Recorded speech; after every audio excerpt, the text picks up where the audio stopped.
But you and I both know that feeling, of sitting with somebody and feeling like they checked out of the conversation. Now it's a problem in a professional setting. Obviously, we can't have that happen in a professional setting, but on a daily interaction, I think it just leaves us feeling really, really vacuous. And that's like the word that comes to mind. Like that's what my heart feels like. And I think that the feeling of like feeling an emptiness is when like there wasn't that connection that was created. And the connection doesn't have to be something so intense. It just means that like someone said things and then they responded and then they were actually talking about the same thing. And there was some eye contact and there was some laughter. And like there was just things that connected us in that conversation. And I think that another piece that comes up for me really often is the importance or the measuring that I would love if we would try and make with like the things we talk about.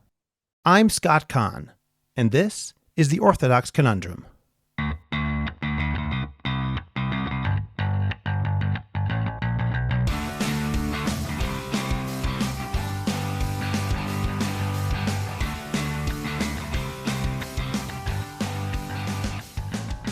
This is the Orthodox Conundrum on JewishCoffeehouse.com. I'm Scott Kahn. The act of talking, dignified and informative conversation, where people connect on a serious level with one another, is essential to the Jewish experience. This goes back to the very creation of Adam. The Torah describes God as breathing a breath of life into Adam, after which he became a nefesh chaya, a living soul. Targum Onkelos famously translates that phrase as ruach memalela, a speaking spirit. Accordingly, the fact that man is able to converse is part of his very essence. In a similar way, the Torah is composed of not only written words, but also the Torah Sheba'al Peh, the conversation that began with Moshe Rabbeinu and has continued through the ages until today. It's not an understatement to suggest that conversation is part of the lifeblood of Judaism. Nevertheless, it sometimes seems that the art of conversation, like so many other aspects of 21st century culture, is changing in ways both good and bad. For example, the explosion of the popularity of podcasts demonstrates that people still crave stimulating conversation.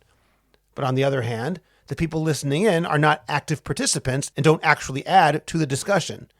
In many ways, it seems that deep conversations between people are overridden by the myriad distractions that keep us glued to our phones and less present when someone wants to have our full attention. In a lot of ways, conversation has, at times, become vacuous, with potentially devastating consequences for interpersonal relationships. So this episode of the podcast will be a conversation about conversations, and I was honored to speak to Dr. Yosefa Fogel Wruble to discuss a wide variety of topics related to authentic dialogue. I really got a lot out of this conversation, and it was actually quite different from many other episodes of this podcast. We dealt with many issues, from the Rambam's ideas about speech, what we learned from sitting Shiva, and the changing nature of teaching Torah, to phone notifications and Spotify playlists and the Red Sox and why we each got into the world of podcasting and more. It was a lot of fun. It was very informative, and I think you'll enjoy listening in as much as I enjoyed participating. We'll get to our conversation in a moment. First, remember to subscribe to the Orthodox Conundrum podcast wherever you get your podcasts. Please rate it and write a review. Continue the conversation on Facebook by joining the Orthodox Conundrum discussion group. Subscribe to my Substack, Orthodox Conundrum Commentary. Check out the link in the description of this podcast to get your free subscription today. Finally, in 2025, the best way to promote your organization, your business, or yourself is to create a high-quality podcast, and JCH Podcast Productions can help you make that happen. Whether you want to learn how to start your own podcast or want to improve the podcast you already produce, we will make it happen. Write to us at aliza@jewishcoffeehouse.com. That's ALIZA @jewishcoffeehouse.com, and let's get started with your high-quality, memorable, and effective podcast. Dr. Yosefa Fogel Wruble teaches Tanakh and Jewish thought at the Migdal Oz Beit Midrash and hosts their weekly podcast, Hazman Grama, which explores Torah ideas in alliance with the yearly calendar. She is a Tanakh lecturer at Herzog College and Herzog Global and functions as a Yoetzet Halacha and Madrichat Kalot. Yosefa also hosts a widely acclaimed weekly Parsha podcast from Matan Women's Institute for Torah Study, where she has high-level discussions with Torah scholars. Dr. Yosefa Fogel Wruble, thank you very much for joining me today on the Orthodox Conundrum podcast. Totally a pleasure to be here. I'm definitely part of your broader listening community, so it's a pleasure to have a chance to come on and be part of the conversation. I appreciate it. A fellow podcaster, it's very important that we sometimes talk about the thing that we do, because I think self-reflection has a place. We're going to therefore put a spotlight on the concept of conversation itself.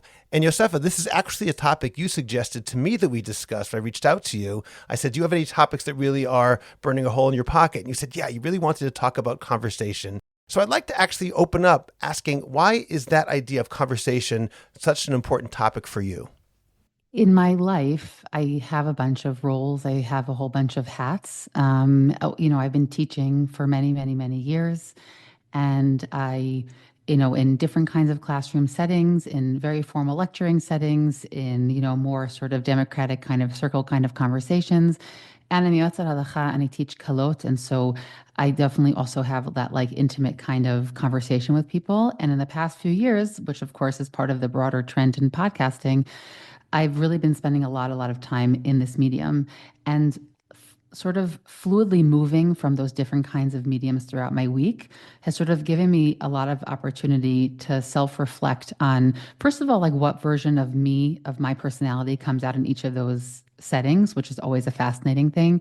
And also to sort of think about what are the advantages and disadvantages of each meeting, of each medium. And I also know for myself that after years of sitting with women and doing all kinds of things in like the women's health space, I know that for me, it actually really pulled me much deeper into this desire to be in one-on-one conversation.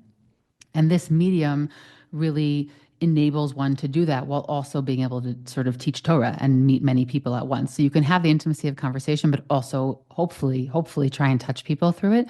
So I think that like and itself, it really makes me think a lot about conversation. What is good conversation? How do people listen to each other? And so this is a topic that, while, I could pick other specific Torah ideas that I engage with on a very, very regular basis, I think sometimes taking like a meta look at the way we have those conversations can actually be really informative and meaningful in trying to make them more meaningful and more effective over time.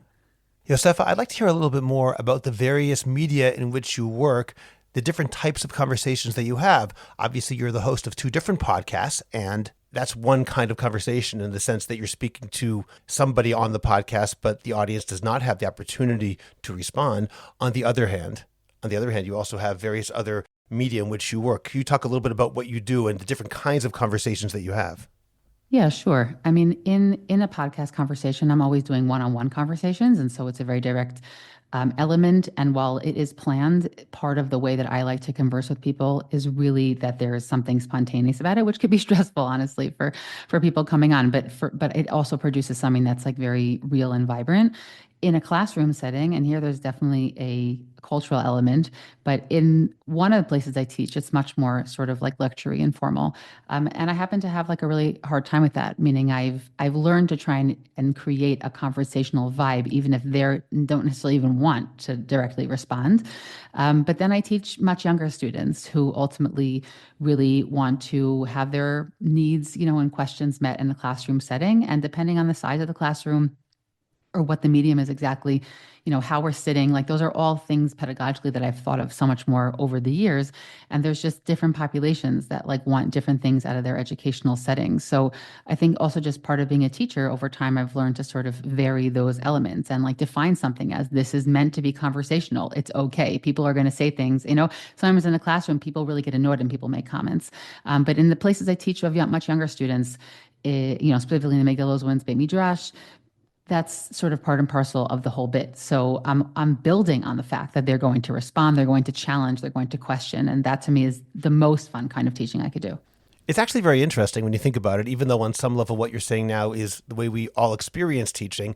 Older college students, for example, are used to being lectured at, whereas younger kids often want to have a conversation. Thinking about it now, perhaps for the first time, it almost feels it should be the opposite. Younger kids, their questions can be answered by someone with authority. You can stand up there and say, this is the way it is. I'm giving you the basics. If I'm teaching you, so to speak, the ABCs, there's not much to question. I'm teaching you basic ideas, and your questions are almost secondary on some level because you're not going to add to my own as the lecturer's knowledge. On the other hand, when you're teaching older people who have life experience and knowledge, and therefore they have the ability to respond, it's almost ironic that you're lecturing them when they might actually have something to add to the conversation that younger kids wouldn't.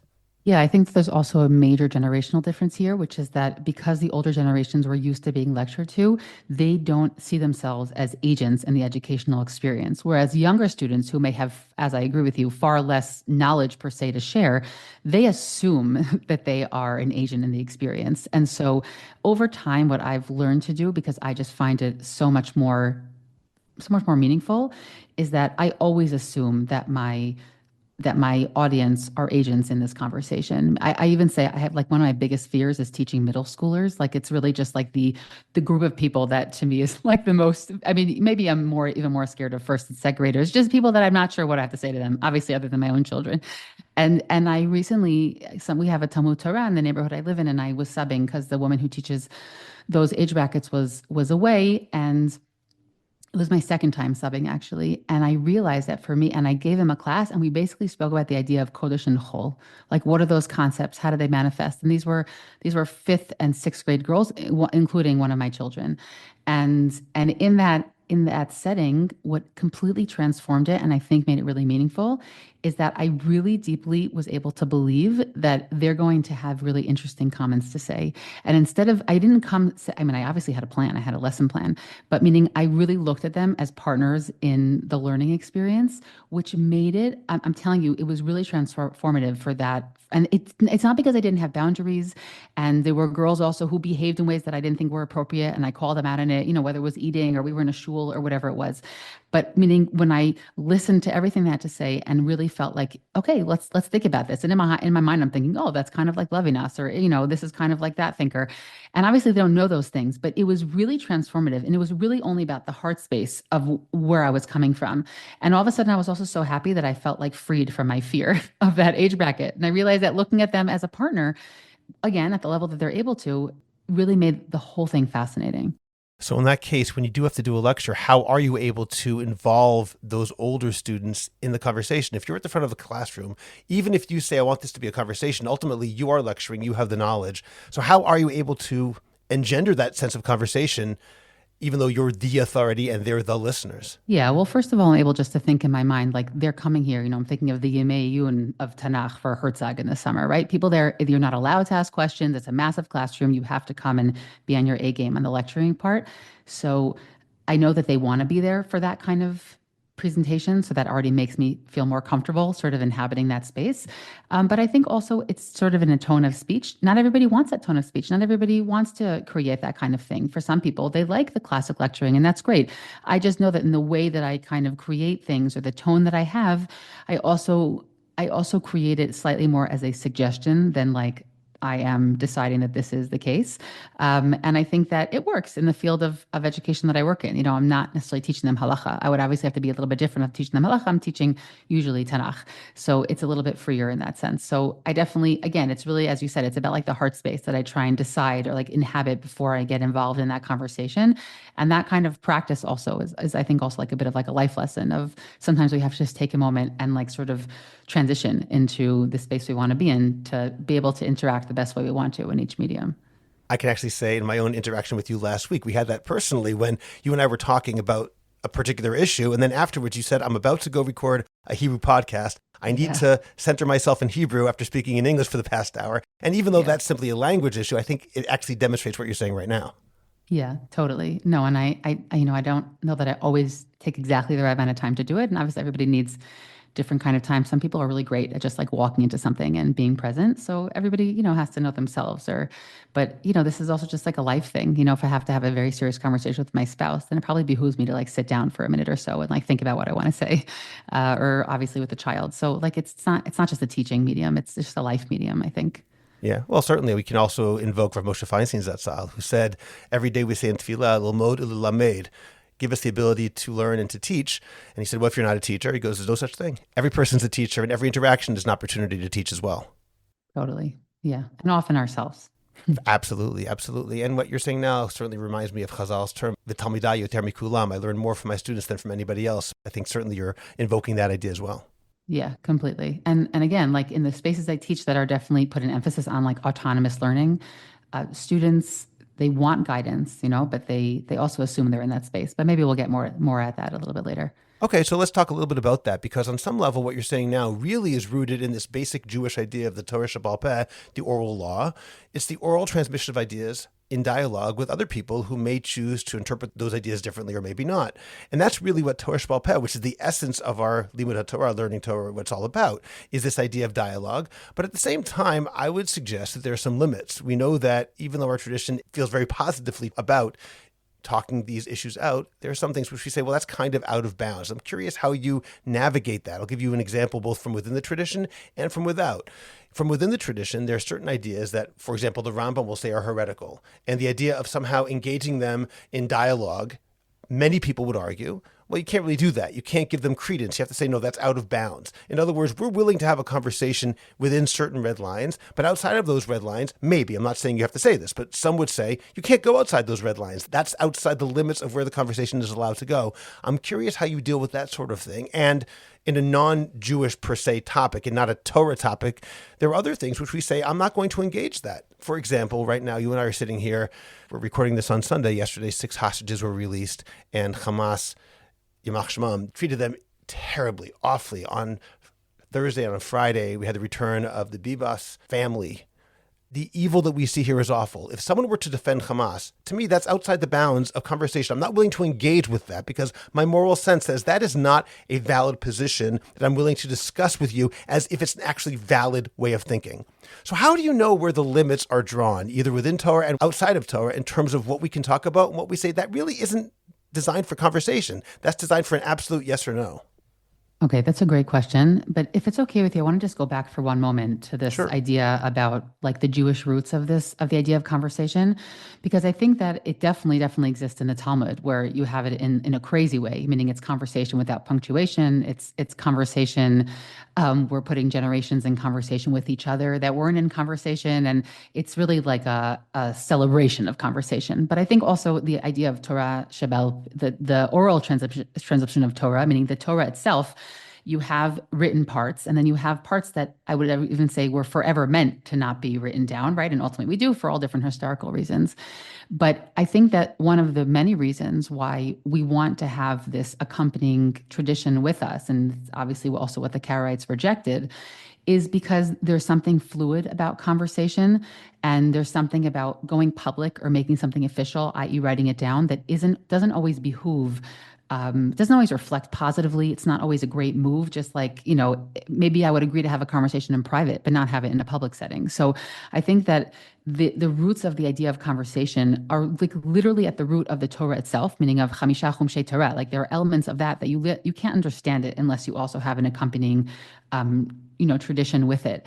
And so I think that this idea of conversation, which again, Chazal taken in such a much more intense way, that they are even just placing people in conversation who obviously never had a conversation, or they're saying, oh, look, this conversation happened 150 years ago. I wonder what they meant. And then they go and try and figure out what they're trying to say. So I think that like I want to expand for that one moment on like the deep roots of this idea of having conversation, because something in its fluidity and in its ability to shift over time is something that we kind of have lost a little bit over time because of the ossification of halakha, because we rely so much on written text. And there's obviously been so much said about that in the past, but I just wanted to put that piece out there. In terms of your question about, are there things that are out of the boundaries of conversation?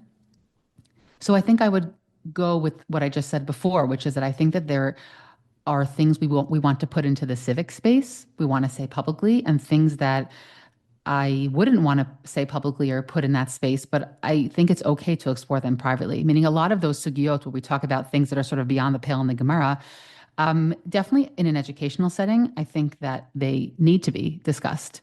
And I think that we have to understand those sugiyot liberally in terms of, if these are things that are really troubling the youth and we need to have a conversation about them so that we don't lose them, then we do need to have a conversation. We do need to learn Perek Aleph of Sefer Yechezkel, or we do need to have conversations about sexuality in a relatively public setting. So I think that it also is very dependent on like the time and the need, and also the space in which it's had. And that, I think, is something that we really struggle with today, because today everything ends up getting publicized, and people forget that many, many conversations are best had in private. I know it's ironic that I'm saying that. Okay, both of you and I do conversations in public, so to speak. But there are many conversations that I wouldn't have in a public space. I wouldn't agree to get involved in them.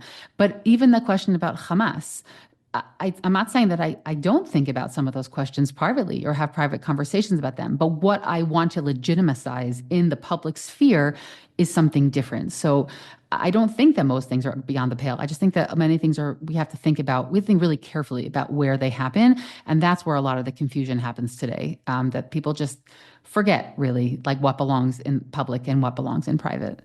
That's a That makes really sense? important distinction. Yes, very much so. And I appreciate that, Yosefa. Talking about there's a difference between conversations that you can have in general, which is much more open, versus conversations you might put on a recording for the whole world to hear at a given time, where you might say, that's not a conversation I want to have with a mass of people rather than one-on-one with an individual who's earnestly seeking the truth. People can take things out of context.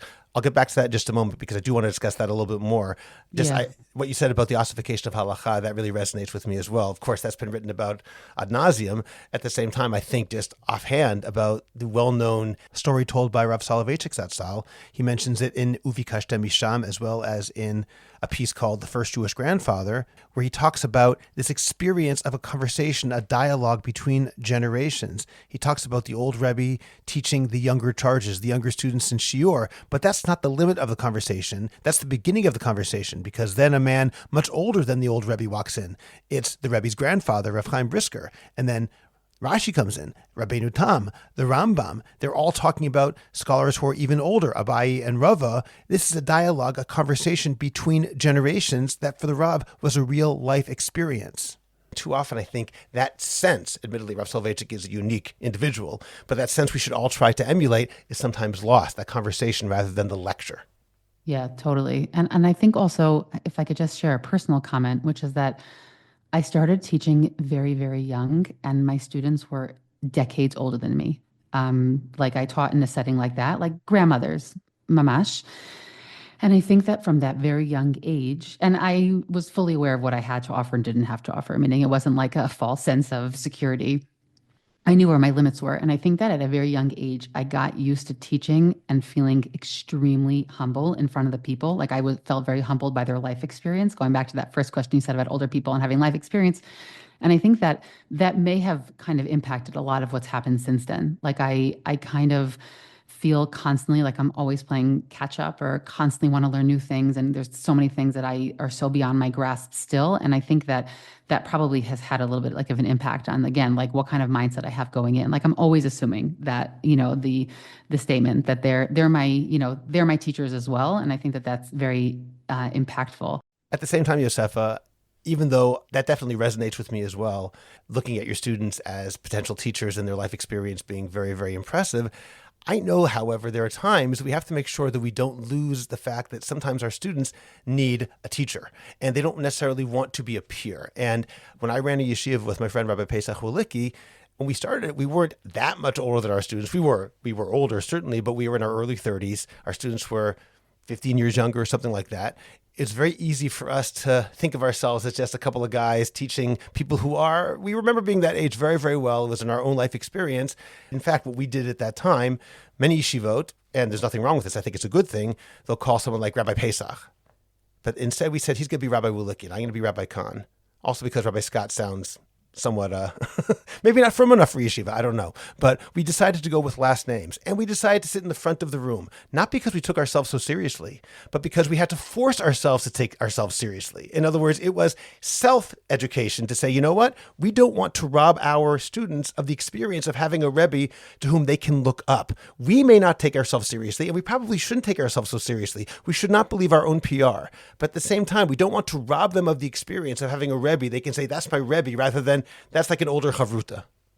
Totally. Yeah, no, I don't think anyone who I learn with thinks that I'm their older chavruta. I think that there's again, an inhabiting of authority that happens. And I think that often we underestimate like how much literally just the definition of us being the teacher creates an element of authority. But I agree with that wholeheartedly. And I'm very aware that, I try and take, when I sit down with a student and it's 10:30 at night and they're asking me about, Talmudic authority in their life, and I'm taking it seriously. Like this is a very serious conversation that like I know is impactful for them.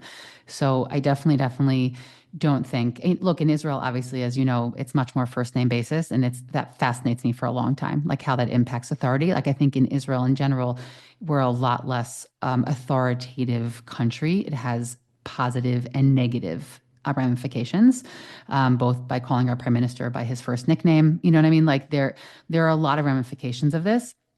And sometimes I wish there would be more natural authority in the society I live in. But I think that if I can just, while I'm living in it, I do think that there are like benefits to it. But I 100% agree with you that students, definitely 18, 19, 20, 21-year-old students, they need to have a sense that they're being guided 100%. That's something that can never be given up. So yes, that's really, really important. So now, Yosefa, I want to get back to podcasting. And as I mentioned to you before, I'm somewhat hesitant to talk too much about it. I don't want this to turn into some sort of self-congratulations, and I know you don't either. On the other hand, I do think that authentic reflection on what we're doing and what podcasters do, because talking about conversation, we can't avoid that particular topic. I think that can enhance our conversation and perhaps help us with some self-reflection in a real way. So I'd like to open up this particular segment of our talk asking you about your own experience. Can you say why you got involved in podcasting and your own exposure to an experience with the medium? Yeah. Oh my goodness. Okay. There's so many thoughts. First of all, in a really, really weird way, I have been listening to a podcast like Medium for over 20 years. Okay. I know you're thinking, how is that possible? Because when I finished my year in Israel, it was sort of at the beginning, I think, or maybe not the beginning, but the VBM, the Har Etzion website, was putting out recorded material. And when I say it was a podcast like Medium, it's because it was very intimate. It was clearly recorded like in their bedrooms, like without a lot of good equipment. And while it was a recorded shear, but there was something that was less formal about it. And so it was already kind of like inching towards, I believe, like this kind of medium. And and ever since, I have been really just drinking up things that I can listen to. I also read a tremendous amount, but obviously we all know that there's, dead time that we have or just transitional time, and it's an amazing thing. I definitely will say that I at that time I was definitely in a very fervent period of my life. We can call it like yeshiva bacher, just that I was a woman. And so I was very careful about, and I still am honestly, but like about like bitul Torah and feeling like I want to constantly be learning whenever I can. And so I was like really, really always trying to feel like I was utilizing my time well. It definitely just fit also my personality type, meaning, but it definitely sort of we say in Hebrew, litvos tremp, like it like rode on the heels of the idea of bitul Torah. And ever since then, I really sought out this kind of material. And there were also many realms of my life that like completely developed because of things that I was able to listen to. Like I have other topics that deeply interest me, totally not in the world of Torah, that without podcasting or sort of recorded material, I really wouldn't have had access to. And then I would read books about it, but I heard about those books from the audio medium. Like I wouldn't have known what to look for, honestly. And so when I would listen to, wellness and health podcasts, which is another major topic of mine that I have no public persona in, but it's a massive impact on my family's life and my own. And so like these were all different sort of media. And these are podcasts that have been around literally for like almost over 15 years. Like they're really old. So I will say that I always loved this medium. And obviously, as we all know, it's like exploded basically since Corona. But basically what happened with me, just in my personal story of in the world of podcasting, that we had just moved. We had gone through a lot as a family. We just moved, and I was sort of trying to figure out where I was going to go work wise. And my husband, who also like loves listening to things, and he has a commute, I don't. But he said to me, "I really think that this would be a good medium for you." And so I made a suggestion to Matan, which is one of my main places of work, Women's Torah Learning Institution. And basically, in the middle of lockdowns, I had my fourth kid at that point. And literally in a bedroom, I started recording podcasts. And that's what today is still the Matan podcast, which has shifted and obviously become professionalized and all those pieces.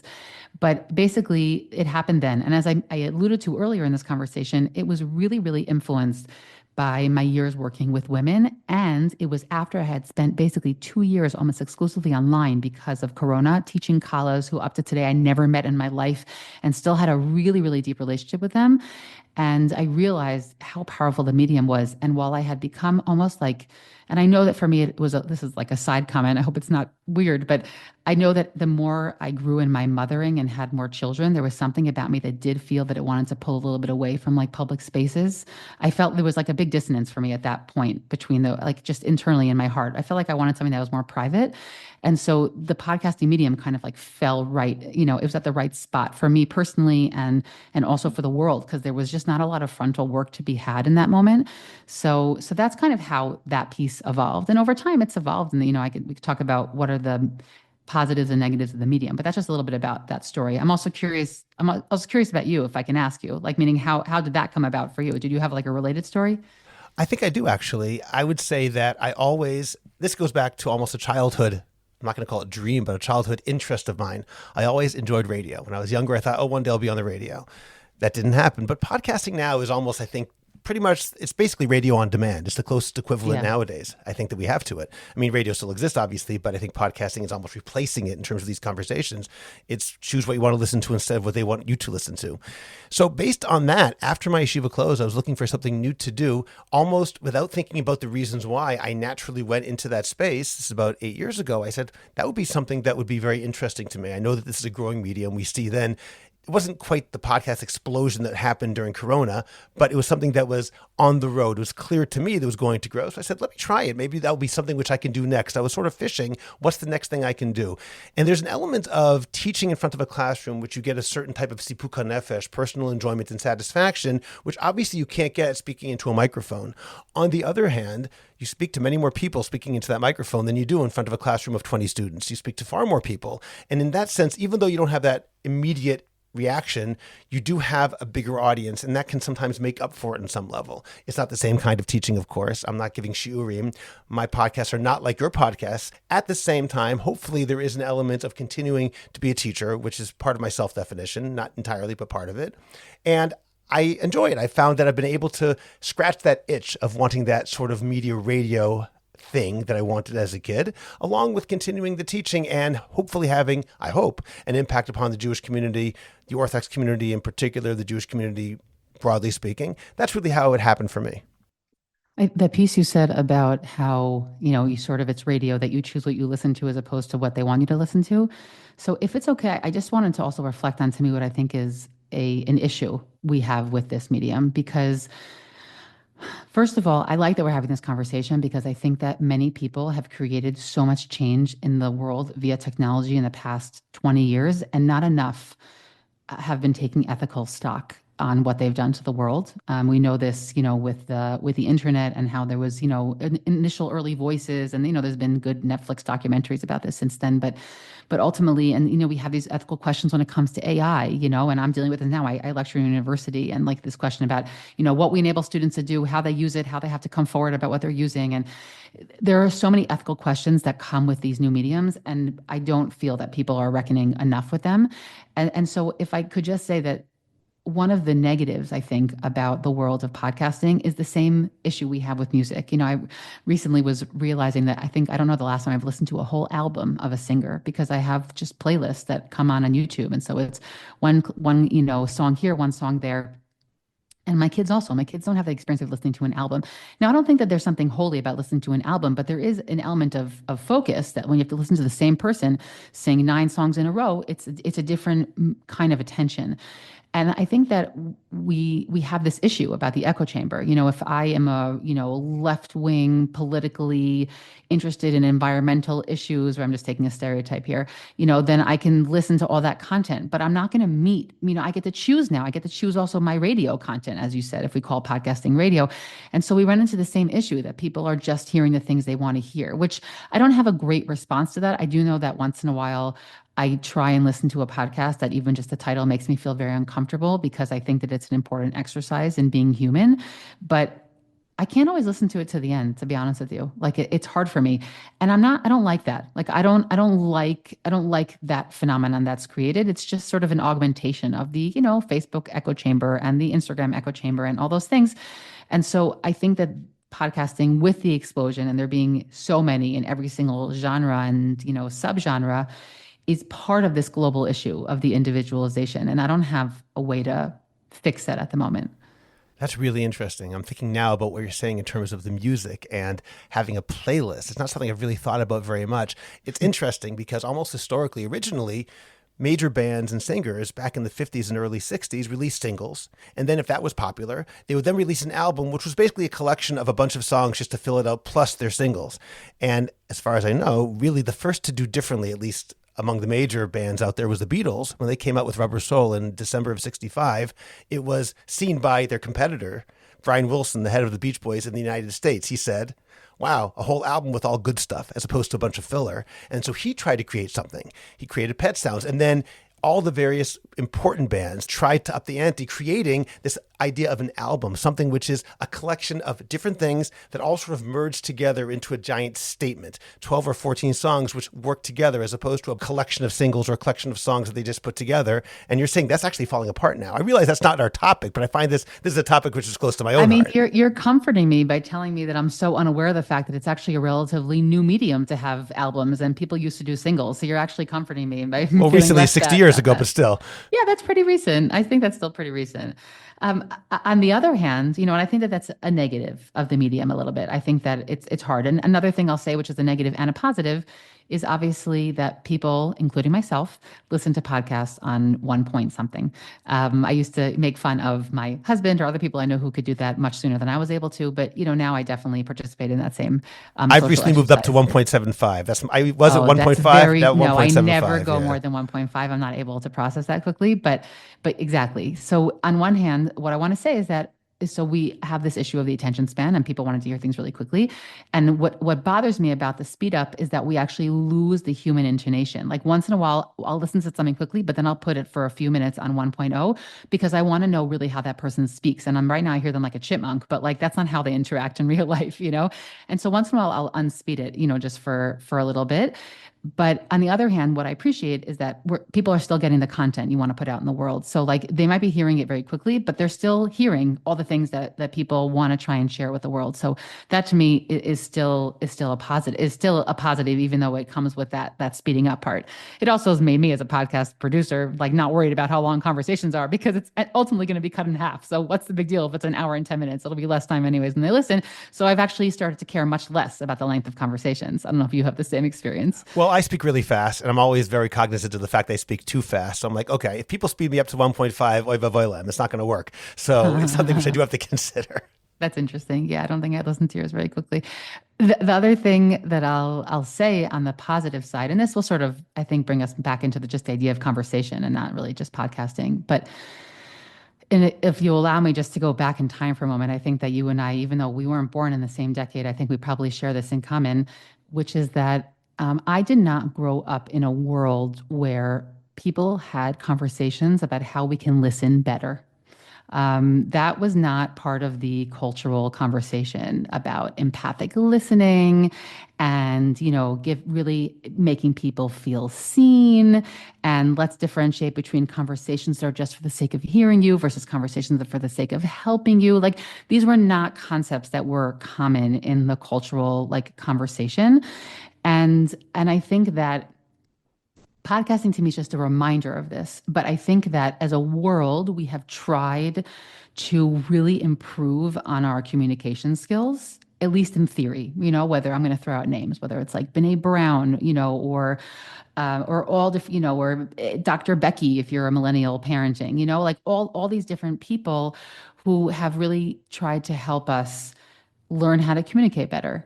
And I think that just as like an experiment, like podcasting does that, right? People are respectful. They listen. Oh, that's interesting. Let me think about that, right? And sometimes it's comical almost, like because no one's necessarily really going to talk that way when they speak to like their spouse or their children. But it's a great practice in remembering how we can converse with people. And I think that, just if we go back to the civic space, like our civic space today is so poisoned and people have, it's politics. It's so difficult to have healthy conversations. And I think that in podcasts, people are actually able to have conversations that they're not able to have, like, whether it's on the Senate floor or, in a newspaper article and I think that there's something healthy about the practice. How much does that translate into people's actual lives? I don't know. But I just know also for myself, if I could I'll just be self-reflective in terms of like how I think about this, which is that like I can name the people who I learned some skills from who were teachers of mine. And I want to say I love my family. I have, I love them all and they're great. And I think that they would all agree with everything I'm saying, which is Duly just that like, noted. Duly noted. yeah, like this wasn't the way people spoke. Things were more hierarchical. And like, we weren't as self-reflective about the way we communicate with each other as we are now. L'tov u'lerah. There are also some downsides to it, obviously. And I think that, um, that for me, like sort of a little bit almost sometimes thinking like every conversation should be respectful, like a therapy session. Like, not, it doesn't mean that every conversation has to go to those places. It definitely shouldn't. But I think that just those skills that we used to associate only with therapy, I feel like in podcasting gets put like on the main stage. And it would behoove a lot of us to kind of adopt them in our regular kind of conversation throughout life. I think that's very true. On the other hand, let's talk about the echo chamber, because even though there are people having conversations, I'll speak about myself. I'm having conversations with people. Almost always, I broadly agree with where they're coming from. I rarely have conversations with people with whom I strongly disagree, such that I'm really doing empathic listening in a real sense. If I'm empathically listening to you, it's because I agree with what you're saying over here. We might have small points of difference, but I'm rarely having people on my own podcast. I'm not saying this is a positive. I'm saying it is a negative. I rarely have people with whom I strongly disagree, and yet I'm having a respectful conversation with them. So on the one hand, yes, it is a type of listening and teaching people how to listen. On the other hand, it's people coming from the same place. I don't even mean Orthodox Jews versus non-Orthodox Jews. I mean, even within our small community of Orthodoxy, coming broadly from that modern centrist Dati Leumi type of perspective. So are we really teaching people how to have those conversations? Because it remains an echo chamber. Yeah, no, I agree with you. And I definitely know that I also make those choices when it comes to like, because I have to learn Torah with people. And like, it's going to be hard for me to learn Torah with people in like a recorded setting in a way that like I just can't identify with like the way that they approach things. I definitely agree with that.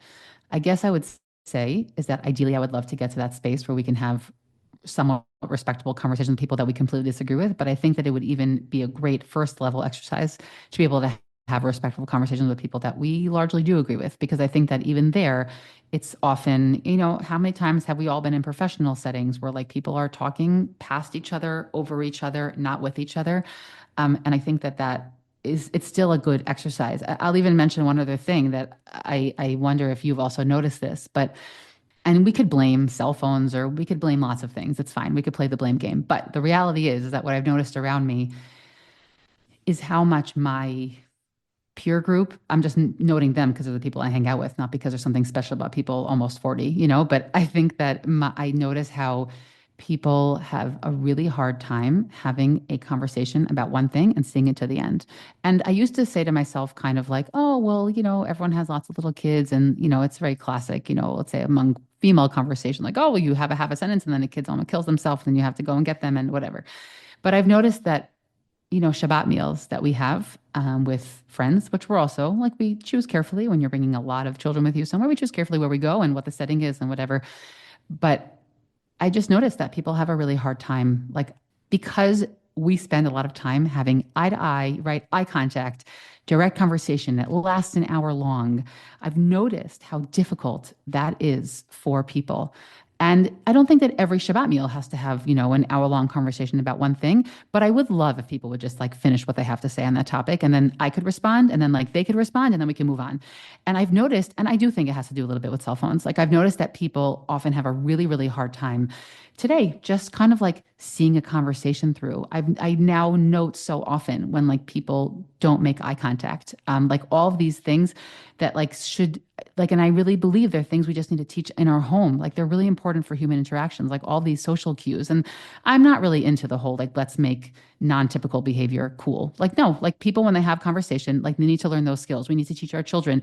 If I'm having conversations with my husband, true story, like, and he's not looking at me, I'll be like, please look at me. Like I'm sharing something with you, and, or if with my kid, or I'll say to them, like, I really need to be present for this conversation and I really can't right now. So like, let's talk about this later.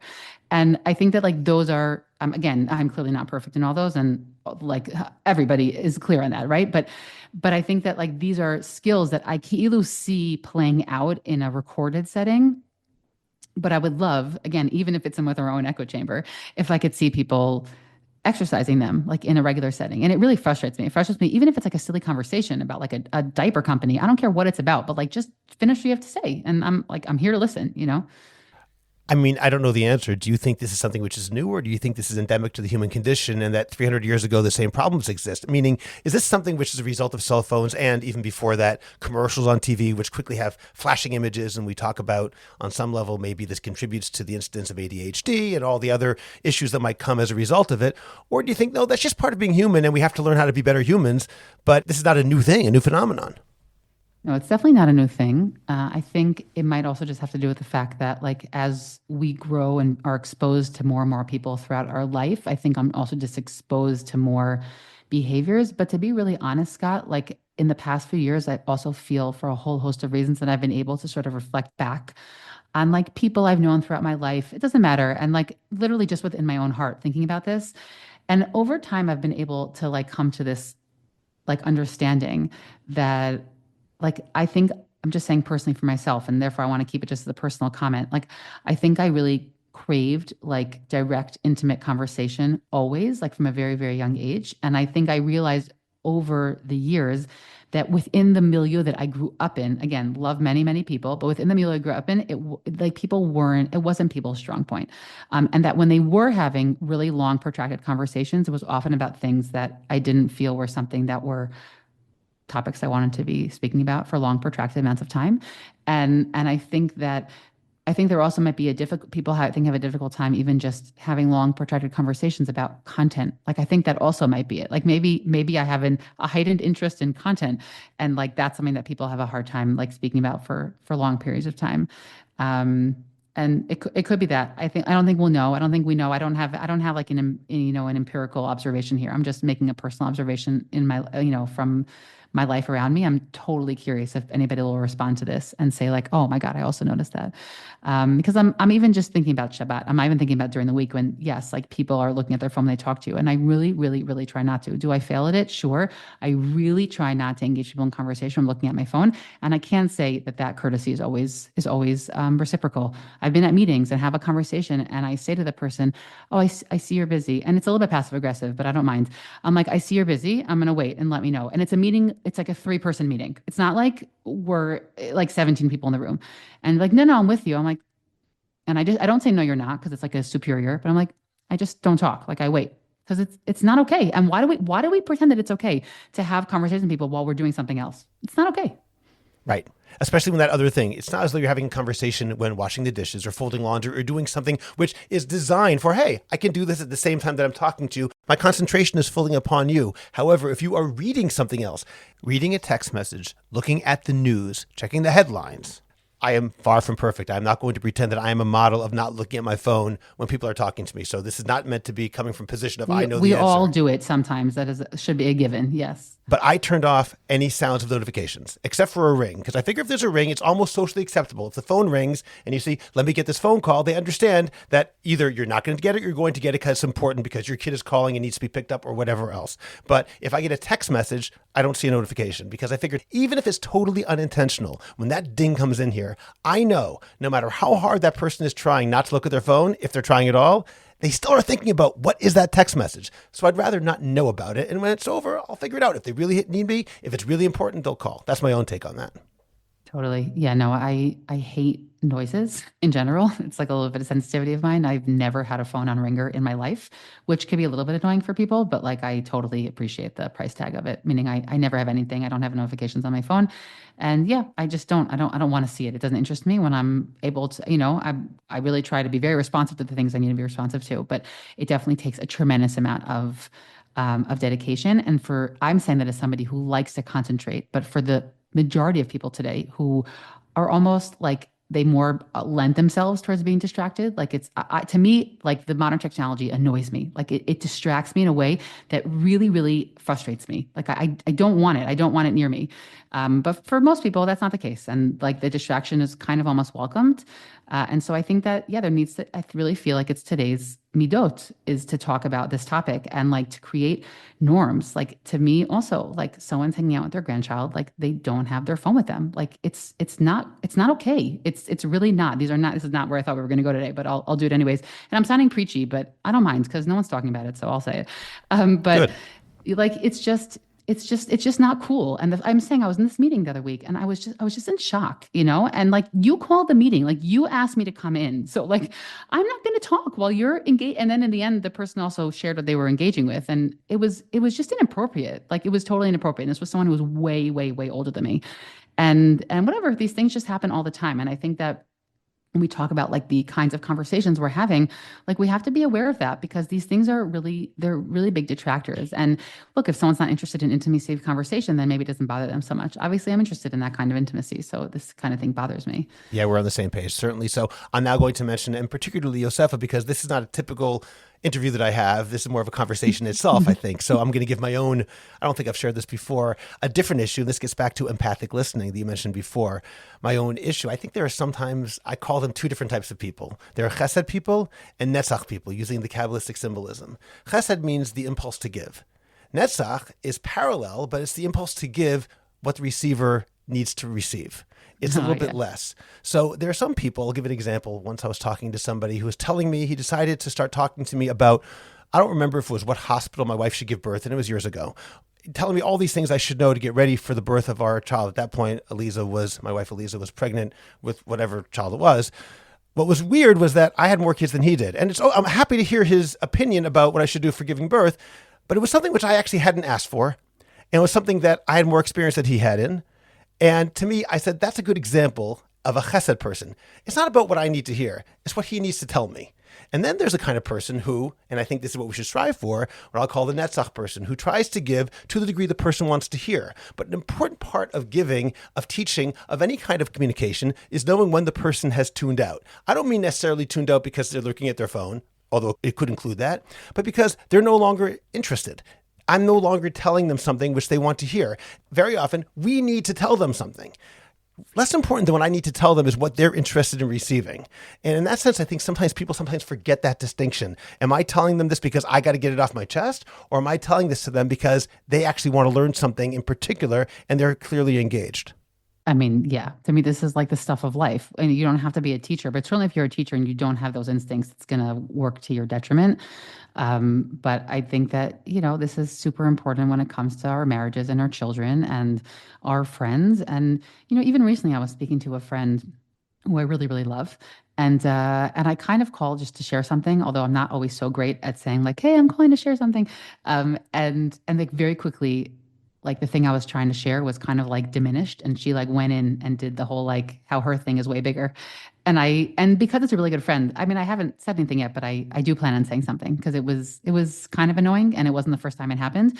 And like, I used a term, by the way, just lifted a term from I think it was one of David Brooks's recent books, but he has his recent book about the art of conversation, I believe, and he talks about like illuminators and diminishers, which is like related to your Kabbalistic phrasing, maybe a little bit different. You have people who like when you sit with them, you feel like really, really seen. And by the way, when people feel seen, they're also usually more open, maybe not in that exact conversation, but in the future to also being given advice. And that's like quite an art that we have to learn as we grow up, like the difference between those moments. And I feel like it's something that I have 4 daughters and now a baby boy. And I feel like it's something that I work on with my kids, like learning that skill. It's something that like I openly think about with them. And I think that there are people also we talk to, and you said like it kind of diminishes. Like, first of all, like you shouldn't be sharing this information with me because clearly I have more experience than you. And also, like, this is not something that's going to make me want to be present in that conversation. But you and I both know that feeling, of sitting with somebody and feeling like they checked out of a conversation. Now, it's a problem in a professional setting. Obviously, we can't have that happen in a professional setting. But on a daily interaction, I think it just leaves us feeling really, really vacuous. And that's like the word that comes to mind. Like, that's what my heart feels like when I feel like there was, and I want everyone to like take everything here with like a grain of salt. Like when I see someone on the street and ask them for directions, like I don't think that they're supposed to be having a meaningful conversation with me, right? I'm talking about like a conversation that by definition is supposed to be like a meeting of people and like a Shabbat meal where we invite guests over. And I think that the feeling of like feeling an emptiness is when like there wasn't that connection that was created. And the connection doesn't have to be something so intense. It just means that like someone said things and then they responded and then they were actually talking about the same thing. And there was some eye contact and there was some laughter. And like there was just things that connected us in that conversation. And I think that another piece that comes up for me really often is also the importance or the measuring that I would love if we would try and make with like the things we talk about. Is that okay? Maybe we'll talk about that a little bit. I have some other things I want to mention on what you said before, but I'd like to hear what this means. What are you talking about? What are you referring No, to? wait. Why don't you go? I'll remember this. We'll talk about this after. But I would Okay, love to hear fine. your All right. thoughts No, on sure. what you said before. As you were speaking before and talking about, and I guess, again, using whether it's David Brooks, I have mixed feelings about David Brooks, but leave that aside. Yeah, no, I understand that. Right, okay. And, or whether my Kabbalistic symbolism, I do think that the idea of listening is something, as you're speaking now, I really think of Shiva as an example where we have a different kind of conversation altogether. Oh boy, yeah. I'm about a week away from finishing Kaddish for my father. So it's been almost 11 months. But 11 months ago, sitting Shiva for the first time, I noticed that concept of sometimes it was my turn to be now the chesed person. It doesn't really matter if they want to hear it. I'm allowed to talk about what I want to talk about. The vast majority of people were really understanding. There's a din in Shiva. There's a halacha when it comes to when someone's saying Shiva. If you're coming to visit that person, you have to let him start or her start. It's not your place to start the conversation. You're supposed to let that person speak as they want to and let them guide the conversation rather than imposing. And there were the occasional people who didn't, I'm not going to say halachically, but didn't get that, I think more emotionally, and wanted to talk about their own loss, or which maybe I wanted to hear, maybe I didn't, or talk about whatever they wanted to talk about. And in that moment, I learned really for the first time the importance of this concept, maybe more than ever before. Wait a minute. There's a time for you to talk and there's a time to listen. The idea of conversation not only being to get to a deeper truth, the kind of conversation, Yosefa, you've often been talking about when we have a deep, meaningful conversation over a Shabbos table or one-on-one, which sometimes turns vacuous because someone's checked out. There's another kind of conversation which is important, where that person needs to get something off his or her chest. That's something which they need to talk about for their own healing. And our job isn't always to tell them how to believe it or what to do or give advice, but just to listen. I'll conclude this thought with one idea, which I once heard from Rabbi Yitzchak Shurin many years ago. He told me, and he was on this podcast 6 or 8 months ago, and he told me that his grandfather, Rav Yaakov Kamenetsky, once had a conversation with him. Rav Shurin told Rav Yaakov that this particular Zman in yeshiva, he didn't want to have a chavruta. He wanted to learn by himself. Rav Yaakov's response to Rav Shurin was, how are you going to learn how to listen? And I think the message for us from that is clear. A chavruta's job is less to teach you something you didn't know than to teach you the art of listening to somebody else altogether. Yeah, I think that's a beautiful idea. And it's one of the many reasons why I try and never go a season of life without a chavruta. And by the way, it's also one of the reasons why, you mentioned before, like moving between different mediums of teaching. It's also one of the reasons why I never, even in the years when I was writing my doctorate, I always taught simultaneously because I never wanted to lose myself in like an academic bubble. And it also gave me an opportunity to reflect on how I was changing over that time. Like I noticed how my classes changed like throughout my years of doing that degree and the different things I would say, the different books and kinds of material I was learning and consulting with. And that was just self-reflective, but I agree that also want to hear my students. Like there's just is nothing more precious to me than, in an hour after this conversation, I'm going to be teaching, 40 people in the classroom. And it's really, really, for me, it's really precious in terms of like how I'm able to understand like how people experience this. Obviously it's the people I'm teaching. It's a very small group of people. It's not reflective of the whole world, but I feel like that's really important. I'll just say one thing in response to that Shiva piece. That unfortunately I sat Shiva 8 years ago for my father, and I hated the experience, Scott. I experienced it as so, and you're helping me realize why. I had first of all, I sat Shiva 2 days by myself because I'm the only member of my family who lives in Israel. And then I flew in the middle and sat Shiva with my family. I first of all discovered very quickly why you should always sit Shiva among your family members. Like you want to have people to like kind of get lost in. And also I'm really, I know that sounds not the case in this conversation, but I'm really not like a public sharer. Like it's not, I was not interested in, also I've been living here, but people who came like very few of them knew my father. So like, I didn't enjoy the exercise of like talking about him. And then I also feel like I was talking about his death and like it was such a small part of like who he was. And I just, I don't love speaking so much. I know it sounds really weird and like contradictory to what we're talking about right now, but so that was like a terrible experience. I felt like very, very alone. And then when I went into like the embrace of my broader family, when I went to New York and sat with them, there was just comfort in like not being alone. Also, I was relatively young, so that was just its own thing. And I had like babies and but that exact feeling, like I was actually really grateful, by the way, Scott, for the people who would come in and just like give me advice. Because even if it wasn't advice that I wanted, I was really grateful that I didn't have to talk. So isn't that so interesting how we both experienced that so Wow. differently? Yeah, Um, it was almost the opposite experience in some ways. Literally the opposite experience. And I remember one woman in particular who like sat down and shared some things with me. And I thought to myself afterward, and I was had like more of my faculties with me. I was like, wow, that could have been socially appropriate, inappropriate that she did that. But you know what? She actually said things that I found really, really comforting. And that's not something we can ever know. Do you know what I'm saying? And also people there didn't know me because I hadn't lived there for so many years. So they didn't even know me. But I was just happy to sort of like get lost in like the tremendous amount of family that was there. But yeah, isn't that so fascinating? It's also why I find the halachot of Shiva and mourning in general, which I actually learned last year.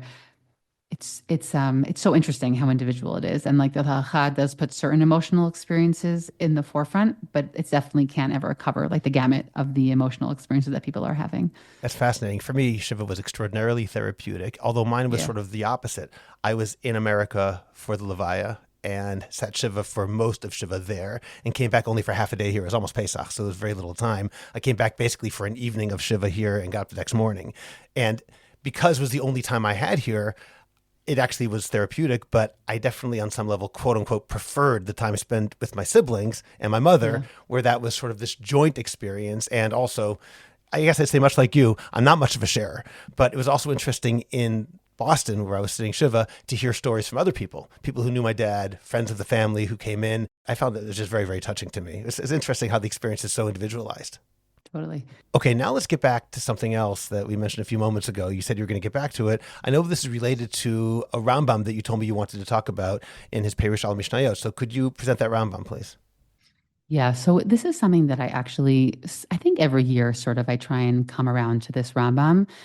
And I really actually try and come around to it. He speaks about it in the context of the Mishnah in Masechet Avot, where he speaks about sort of the five kinds of speech. I'll just first read the Mishnah. The Mishnah says, Shimon beno omer, kol yamai gadalti ben hachachamim, velo matzati leguf tov ele shtika. Right? That I always grew up around the chachamim, and I realized how, the power of silence.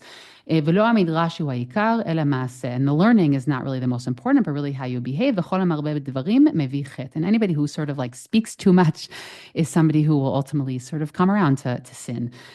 And the Rambam has this really long explanation in his Perush Mishnayot, which I always laugh at myself remembering he's writing it when he's like 16. But he has this really, really long explanation. And it's something that he says that the Baal Meidot, I guess like it's kind of like a Musar movement, whatever existed in his time, they bring out like four kinds of ways of communicating, but he really thinks that there are five. And so he says, and then I'll explain how I kind of think about this in an educational setting, but he says the first kind of speech is dibur asur. It's like, it's impermissible talk. It's lashon hara, it's gossip, etc. He has dibur ma'us, which is like distasteful or unwanted speech, which is sort of talking about things that are just utterly lacking in importance. They're things we shouldn't be talking about. It could be being really critical about things. It's not a fascinating one, being really critical about things. And then the third kind of speech is dibur mutar, which is basically sort of speaking about like our daily needs, like, oh, go do the washing there, right? Get everything together. And he says specifically in his commentary, we should try to limit this kind of talk also. Okay. He says, Dafka, in those cases, it's better to sort of be a little bit more silent, talk about it less. And he has dibur ratzui, or advisable talk, which is, speaking about good midot or saying positive things. And dibur mitzvah, right, is learning Torah, or he says kriyat shema and tefillah, that's something that, of course, is sort of like an ideal space. What's fascinating, by the way, is he does not present it the way I just did right now. He doesn't have a scale where he goes up. He actually, in the last category, puts mutar, which I think is interesting on its own. But this actually brings up a whole host of thoughts for me. The first is that I think that obviously there are people that are more naturally chatty people and people that are more naturally quiet people. But I think that we often see people around us, definitely in the yeshiva kind of setting, where there are people that go through a phase where they're kind of like trying to be more careful with their words. Maybe they're trying to be more careful specifically about Lashon Hara. But I don't even want to talk about the Lashon Hara piece, by the way. I really think that if I can go back again for a second to this medium, when I said that, like, when I was younger and I wanted to always walk around and kind of like be listening to Torah, listening to things that I felt were valuable. And I think that very often, like, conversation so easily becomes, as I said before, kind of like empty. And I think that many of us in the world today, and again, I think there's a positive and a negative to this, but we're very aware of like empty time, quote unquote. Maybe, look, sometimes I want to do laundry and not do anything else at the same time. Like, I need the quiet. I just want to be folding and like being at one with my laundry, but like, there are also, of course, historically, people, women, have spent like so much time doing these activities. And there's something kind of elevating about being able to listen to something. I'm sort of flowing in and out of here between like a podcast and a conversation, but like there's something really elevating about being able to like go do X and then also learn something. For me, I used to never be able to listen to a podcast when I run. And I shifted in the past year because I always kind of like needed a beat. And then in the past year, I've started to be able to listen to podcasts when I run. And for me, it's like great because I feel like I'm going to get in my exercise, but it's not time, quote unquote, wasted. Now, again, somebody might look at that and be like, Yosefa, you're way too intense. This is too, this is just chill. And look, sometimes I listen to music because like I have no space for content or I'm about to go teach and Defka, I need to feel like a little bit like opened. But I feel like it's like a great opportunity to think about like how we kind of put content in our spaces. And like, I think to me, this goes back to the Rambam. Like, it's divrei ratsui. Like, these are conversations that are sort of like, and they can also remind us that we want to have those kind of conversations. They also enable us to have like content. Not everybody has time or interest in reading books. And I often find that like when I'm in a scenario and I'm talking to people and the conversation is kind of like skidding downhill, I'll often be like, oh, like, what are you listening to? Or like, what book are you reading? Now I try and obviously make it like something that feels natural. And I think most people don't think that I'm socially awkward, right? But like, meaning like I try and have it be, but like, it's just an easy way to like steer that conversation back to a place that like has meaning. And I think that, different genders have their own things that they could get into empty conversations about. I don't think, any gender is like, necessarily has more than others. But I think that I actually often bring in this 5 kinds of speech when I try and speak with students about assessing the media that they're consuming or watching, and say like, I don't really know why you're trusting like Netflix ratings. Like, they're really not in concurrence with Torah ratings, but maybe try these, like, is that thing you're watching divrei mutar? Is it something that's ratsui? And I think that like, it just could be an interesting frame to think about these things. Okay. I'm really curious what you have to say about that though. Okay, I think that's really interesting, and I like it very much, and it's an interesting way of thinking about it, and it's not the way I normally think about it. So you've actually taught me something important today, along with everything else we've said. I have 2 ha'aras on it, 2 notes I want to say about it. The first one, and I don't think there'll be things that you disagree with, but they're maybe broadening it a little bit. The problem I have with the designation of something which is asur, mutar, ratsui, sometimes there's a lot of room to move between them, and the designation of something as one or the other, as good or evil, sometimes can thwart important conversations we need to have. To take a very extreme but important example, I believe that in our community today, maybe for many years, I don't know, but certainly today, sometimes people are afraid to talk about things that need to be discussed because they say that's lashon hara. That's not okay when, chas v'shalom, someone has been abused, or someone has had a very, very negative experience with a person that needs to be public. Now, halachically, that's not lashon hara, but the fear of lashon hara, that over fear of it, sometimes can cause people to say, well, it doesn't fit into the category of conversations that I want to have, therefore I'm not going to have it. Elisa said to me recently, she's been at Shavar Brachos, Kiddushes, various events where there'll be an important conversation, and people will say, not only is it not lashon hara, but they'll say like, oh, I only want to talk about nice things. It was like, maybe they were talking about the hostages. I don't even know what it was. Oh, no, let's not talk about that. Let's talk about only good things. And sometimes the fear, this categorization of we only want to talk about something which is, let's say, ratsui or mutar or mitzvah in the way I define that, as opposed to what it might be objectively, can thwart conversations that we need to have. So that's the first point I want to make. And the second point is that when we talk about some of the silly conversations we have, let's say, for me, it'll be about sports, or about the Beatles, or anything else which isn't really, has no larger purpose, I would argue at times it does have a larger purpose. And maybe this is self-justification. This morning, I mentioned a conversation I had with a friend of mine about the Red Sox. And so Eliza laughed and she said, do you ever talk to this particular friend about anything except for the Red Sox? And the answer is we do. But in this particular case, we were just joking around, but it made me think a little bit, especially in the context of this conversation. That's a way for us to communicate. And even though what we're talking about is, maybe it's dibur ma'us, I don't know what it is. Maybe I'm not sure what category it falls under. It's something silly, pointless. But at the same time, it can cause two people who have a connection to have something in common. We often talk about baseball bringing parents and children together, meaning it's something for a dad who may not have that much in common with his child to talk about. Now, hopefully in the Torah community, we have much more than that, but it remains something which is important. So I guess that would fall under the category of ratsui, but I guess it's the categorization, making it, well, baseball is stupid, so therefore you can't talk about baseball. It really depends on the context. If it brings levavot together, if it brings two people together, even if it's something silly, that's a positive in its own way, even if the topic isn't important. Okay, those are two amazing points. I want to share. I want to hear what you think about these ideas. First is that I really bring up the Rambam just as a compass. I don't think that we need to then go and like assign names to things. But unfortunately, a lot of what youth are dealing with today is way worse than the Red Sox. And they're dealing with content that is so much more explicit, sexually explicit, violent than we really ever grew up with. And they really don't have any tools, and definitely not religious tools, to deal with it. And so unless it's like a from home, we don't watch this X, right? But they're not being given any tools to figure out what to do with all this content.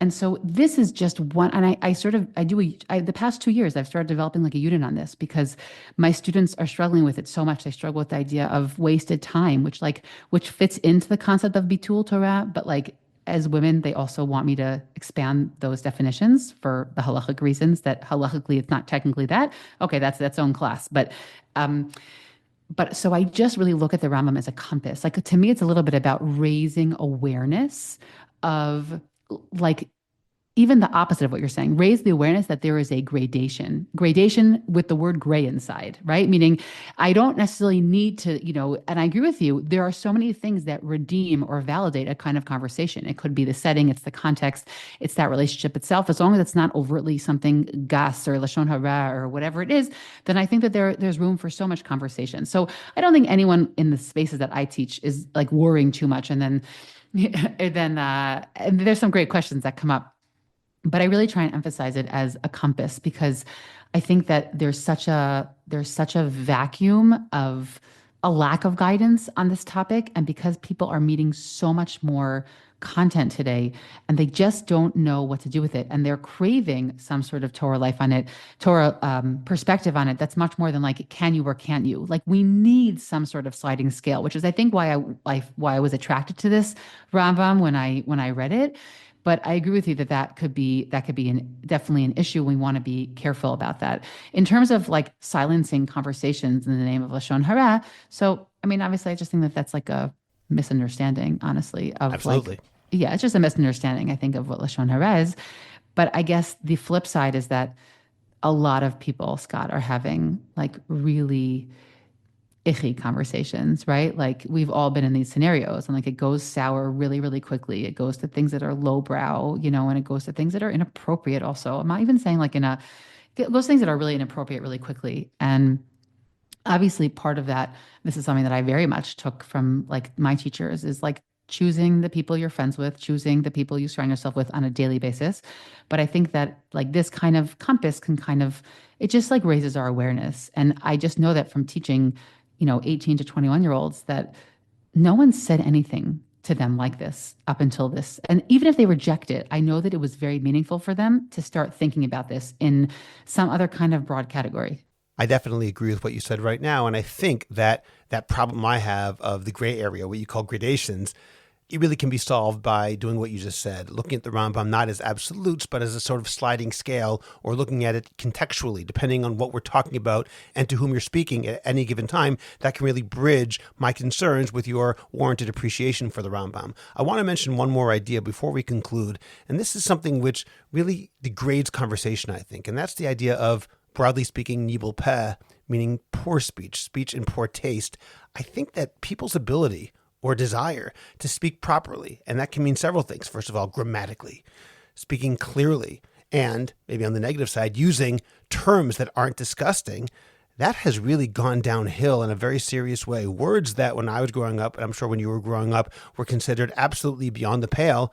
Now we hear them all the time on streaming services, on the internet, social media. People in high positions as well, use terms that used to be reserved, if they use them at all, for when no one was listening because it was embarrassing to use such terms in public.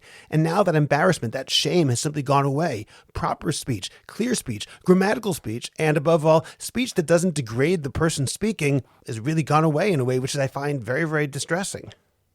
I mean, without using names, last night my husband and I very briefly watched is it like the swearing in of the new head of the FBI? Not only did he not have a written speech, he cursed twice in his speech. And I said to my husband, how is that okay? And he's like, oh, well, he's young. And so we Googled him, like, he's 45. It is not a millennial issue, like he was born in 1980. I was really, really surprised because it also, I'm saying something here. I'm sorry. This is not a political statement. I'm not talking about Trump. This isn't anything. But why is he talking like that? And like, it was just, there were other elements of the conversation that also, like, my husband and I were like, oh, that was not elevating. And we forget that these small, almost like delicacies of conversation, of like choosing the words we say, and it's really, it gets lost. And then our public discourse really gets pulled down. And, one piece of it's really the Mishnah says, and that the Rambam elaborates on, is this piece about silence. And maybe I'll just, I know we have to finish. I remember this story that I think I heard it a long, long time ago, that Nelson Mandela said that his father, who was a tribal leader, that the rule in his tribe was that his father always spoke last, and that all the elders would sit around the table. And Nelson Mandela is sharing this, and he was learning this lesson as a young child, and he was speaking about how he incorporated this into his leadership skills. But he would sit there and watch that all the tribal leaders would speak, and only then would his father speak. And he said that what I learned is that when you are the authority, you want to first get a real sense of where everybody is, to understand, what they have to say. And if you're going to have the last word, you want to make sure that you actually have the last word, but that you've heard what everybody else has to say. And that story was really, really powerful for me. And I think that to me, it really connects to this piece about the Mishnah, like the importance of being silent. Like sometimes it's better to have just like silence. Not all silence is awkward, and it's not only with the people, with your spouse who you love. Like silence doesn't have to be awkward. And there's silence that's present silence. And again, these are phrases that, again, never knew growing up. I learned them as I got older.